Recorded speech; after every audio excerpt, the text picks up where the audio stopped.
Welcome to HDTV. You're now rocking with your boy.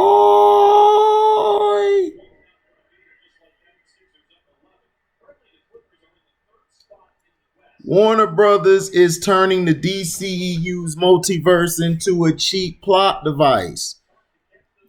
Warner Brothers is turning the DCEU's multiverse from an exciting storytelling concept into a haphazard, needlessly convoluted plot gimmick. Since 2020, the idea of the multiverse has been at the center of all things DC in both movies and television. First, getting rolling with the Crisis on Infinite Earths miniseries on the CW before getting extra seasoning with the release of Zack Snyder's Justice League. This elated many fans with the possibilities of older DC properties being revived, modern ones going in an unexpected direction, or the crossover potential that anything with the DC label now brought with it. Unfortunately, a number of recent decisions and comments made in the press by Warner Brothers executives have begun to erode that excitement, which threatens to undo the goodwill they built up by introducing the multiverse in the first place. That latter point is especially pertinent given how much the concept of a multiverse has bailed the DCEU out of a number of decisions, particularly on the 2017 theatrical version of Justice League that came close to ending it. In comments made in advance of the release of the Snyder Cut in a recent interview with Warner Brothers, CEO Ann Sarnoff, the studio's stance on the multiverse has begun to devolve into vague generalities about a plan they have yet to provide any real clarity on. With excitement for the future of the DCEU at an all-time high, the multiverse was a key tool in unshackling filmmakers and getting DC films out of the rut they'd fallen into. With Warner Brothers' latest decision, the studio could end up killing that excitement by turning the multiverse into little more than a plot device that simply cuts the legs out from under everything it was intended to build. As with the much of the DCU's current state of affairs, the multiverse is a byproduct of the disastrous theatrical release of Justice League, arriving in theaters as a stitched-together collage of reshoots with portions of Snyder's original footage. The fallout from the film's theatrical failure had a devastating impact on the entire franchise. Ben Affleck soon departed as Batman, numerous films were delayed or scrapped, and only Gal Gadot and Jason Momoa were spared the purgatory most of the film's cast fell into regarding their respective roles. Affleck had earlier stepped down from directing the Batman, with Matt Reeves subsequently stepping into the driver's seat, and from there everything continued to change. Robert Pattinson will assume the title role for the Batman, with the film itself severing all connective ties with the DCEU continuity. Todd Phillips' Joker also stood on his own as one-off story, and while post-Justice League movies like Aquaman and Birds of Prey reference events in past DCEU movies to varying degrees, none were taking the franchise into any sort of culminating direction. Despite the films themselves being well received, with both Aquaman and Joker soaring past $1 billion worldwide after Justice League, the DCU was essentially drifting along with concerns over continuity or a storytelling roadmap being mostly ambiguous. It was only through the introduction of the multiverse that it began to evolve into something new. The idea of a DC multiverse was fittingly brought about through the CW's Crisis on Infinite Earth crossover, which pulled in cast members, Easter eggs, and references to every DC movie or TV show it could possibly get its hands on. Brandon Routh was able to don Superman's cape once more, while even Ezra Miller's Flash would meet Grant Gustin's version in the crossover most unexpected twist. Over the course of 5 episodes, Crisis on Infinite Earths restructured the entire canon of DC movies and television to effectively include everything, with all now existing side by side on a collection of endless Earths. The Snyder Cut also furthered DC's multiverse in a more offhanded way. Following a long push by fans after the release of the theatrical version, the Snyder Cut of Justice League was released on HBO Max on March 18, 2021. The movie includes references both to Apocalypse Apocalypse, I apologize. Both the Apocalypse exist in another universe, along with Steppenwolf explicitly using the term multiverse in reference to the scope of Darkseid's plan that all of existence shall be mine. The movie also showed Barry Allen utilizing his time travel powers and referencing the Speed Force, key elements in his ability to travel throughout the multiverse. Between Crisis on Infinite Earths and the Snyder Cut, DC was given free reign like never before, both in cinematic and televised form. The concept of DC as a multiverse was one of the big topics of DC fandom, which itself shot its excitement for what the multiverse had to offer through the roof. The Flash movie, which had been trapped in development hell for years, took on new life with the addition of Michael Keaton, along with the return of Affleck.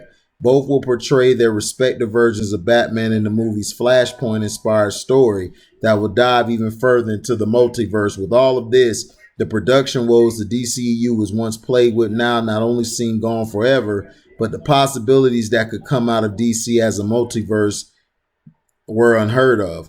Brandon Routh's Superman tenure seemed to be a one and done following Superman Returns, but after his Crisis on Infinite Earths appearance, enthusiasm swiftly emerged for him to return again in a Superman HBO Max series, which now could be done without overriding Henry Cavill or Tyler Hoechlin on the CW Superman and Lois.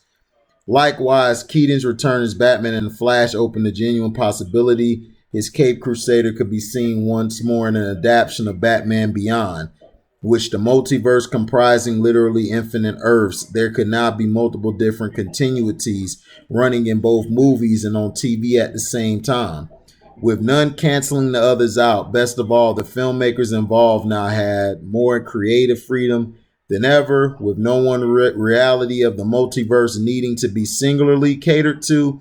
Unfortunately, the latest comments made by Warner Brothers could severely hamper those possibilities. Since launching the multiverse in 2020, Warner Brothers seemed to be undercutting the entire notion of it, both prior to and since the release of Zack Snyder's Justice League. They have repeatedly shut down the notion of finishing up Snyder's planned 5 movie arc, along with declaring that David Ayer's original cut of Suicide Squad has no release forthcoming. The recent cancellation of Ava DuVernay's New Guys and the Trench spinoff from Aquaman also highlighted how many in-development DC movies have yet to actually be realized, with everything from Nightwing to Plastic Man never getting any traction after being announced. Furthermore, rumors have emerged that Warner Brothers' real goal with the multiverse is to phase out the Snyderverse and Affleck's Batman. That's certainly puzzling in light of the popularity the Snyder Cut has seen since its release and the frequency with which #Restore the Snyderverse is trending on social media, even clearing 1 million tweets in a single day. Moreover, the removal of Ray Fisher from the Flash movie following his public battle with Warner Brothers over the investigation into the Justice League reshoots also continues to loom over the promise the Scarlet Speedsters movie had finally built up. The real problem seems to be that Warner Brothers is hoping to utilize the multiverse in a way that's both counterintuitive and counterproductive. By bringing the multiverse into play through Crisis on Infinite Earths, DC movie and TV reboots were replaced with parallel realities existing alongside each other, with the filmmakers involved now having much more freedom and the possibility of crossover always on the table. The whole point is that no one DC property now has to overshadow another. Yet Warner Brothers' comments of the Snyder Cut being a storytelling cul-de-sac or some perplexing finger-pointing that has arisen toward it as the reason for New Gods cancellation shows the studio is picking and choosing among different corners of DC's multiverse, the every opposite of what entire concept of Infinite Earths implied. DC expanding in all-encompassing film and TV multiverse set the brand through the roof like never before, and in the process gave the DCEU a second chance. Nevertheless, that resurrection could now be in danger of being deflated altogether if the multiverse turns into a little more than a way to play favorites among DCEU movies, as Warner Brothers' recently activity suggests. After over a year's worth of excitement and anticipation, The studio could end up shutting more doors of the multiverse than they open if the studio continues down its present path. Every canceled DCEU movie set up in the Zack Snyder's Justice League. The Suicide Squad, DC Super Pets, The Batman, Black Adam, The Flash, Aquaman 2, and Shazam 2. These are key release dates of movies coming up. Now, the problem is Warner Brothers. The problem with Warner Brothers is Warner Brothers, for some reason, just doesn't want to stay out the way. And if they stayed out the way, I'm telling you, DC Comics would be bigger than Marvel. Because a lot of the Marvel characters, like Detroit T, shout out to my brother T, like he was saying last night after, that I didn't really care about Captain America until now, when they actually involve something that a lot of companies don't do. They included what's going on in Black America's history and life into the story. And to me, Warner Brothers, their problem is they don't know how to stay out the way. If you would have released the Snyder Cut from the beginning, you would have been on the right track. But you guys are too busy trying to make a movie like a real regular movie when this is a comic book. A comic book and a movie are two different things. If you don't read the comics or understand the comics, you shouldn't be having a say on how the movie should go. Kevin Smith, Carcino, basically, when we did R&S Part 6, I believe, where Carcino is explaining to us what Kevin Smith was going through. Kevin Smith was basically asked to direct. He was asked to direct the new Superman Lives, and you could find that script on the web. And like Sino was saying and Kevin Smith was saying, that you have idiots up there who are suggesting, well, Superman shouldn't fly. Can Superman not fly? And it's like, then what's the point of having Superman? And you might as well just do a Batman series if you don't want to do the fly. You know, it's just the idiocy of what they're doing and what they're trying to do. They don't understand. When you're in this line of work and you don't understand the way comic books should go, you know,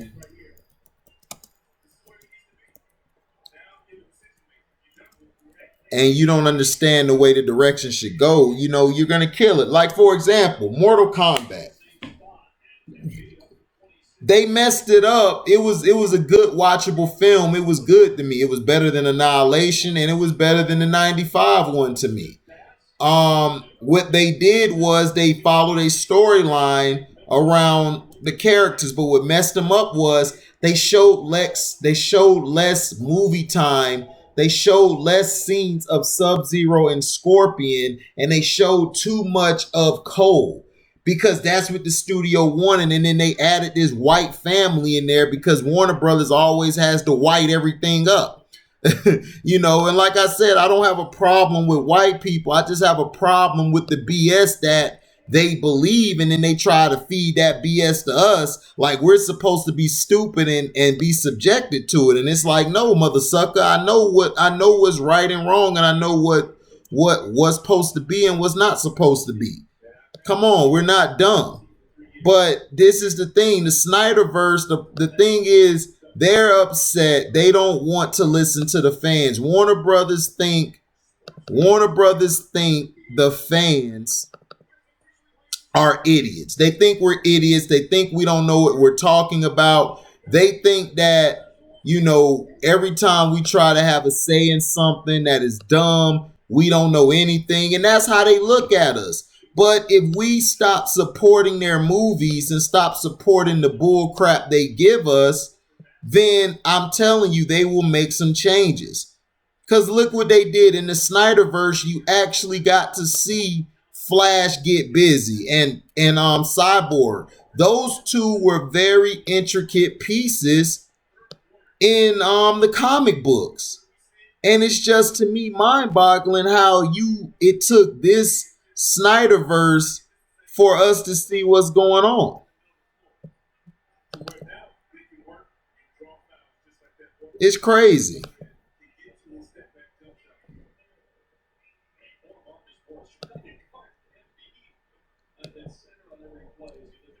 It is crazy.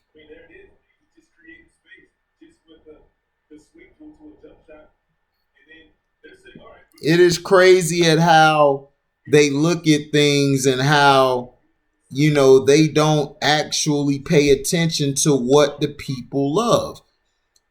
People, give them what they want. Godzilla vs. Kong. They gave us what we wanted. They gave us everything that we wanted. They gave us what we wanted to see, what we were desiring, what we were clamoring about. They gave it to us. Just give the people what they want. When you gave us the Snyderverse, you got a great reception behind it. But now you don't want to do it because you're like, oh, well, we don't want to do it now. We want to go in this direction. The Rock is out here trying to restore the Snyderverse. He wants the Snyderverse to stay because what people don't understand, the Snyderverse really impacts the Black Adam and Shazam, which Shazam was a great movie. I love that movie. That was an excellent movie. I gave it 3 out of 4 stars, I believe, or 3.5. I got to go back and see what I haven't really did the video on it yet, I believe, but it showed heart. It had fun. That every person was typecasted correctly. So the things that piss me off is that Warner Brothers continues to shoot themselves in the foot. If you stay with the Snyderverse and continue going in that direction, you're going to sell more. You're going to sell a lot more than you would have if you didn't. And it's the facts. I mean, they'll still get their money because of who they'll be catering to. Not only catering to the people who watch their movies will be like, oh man, I love this.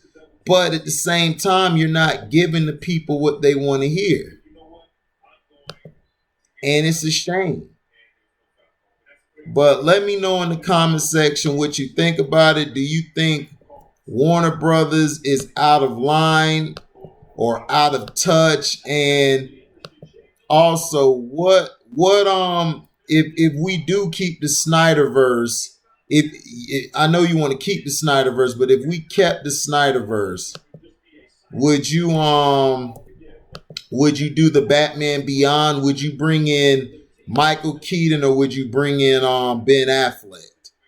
And would you want Ben Affleck to play the Batman in Flashpoint, or do you want Michael Keaton? Let me know in the comment section. And plus, would you want to bring the would you want to continue with the Snyder Cut? To me, I would. I would, because I just love what they're doing. I just love everything that they bring to the table. And to me, on the Infinite Earth series, is probably one of the best ever done in DCEU. And to me, I think they should continue with that. What's pissing me off is I just wish they would just stay out the way and let us get what we want. I want the Flashpoint movie, and I definitely want to see some tie-ins with the Batman and all these characters when Flash has messed up the alternate reality. So let me know how you feel about that. I just read on Warner Brothers messing up everything as always. Thank you for listening. Like, comment, subscribe, share this, hit the notification bell to select all to receive upcoming notifications. And if you like what you hear, you can donate to the page by Cash Apping me at the word welcome, the number 2, and then HDIITV. Thank you for listening, and we are out. Daisy.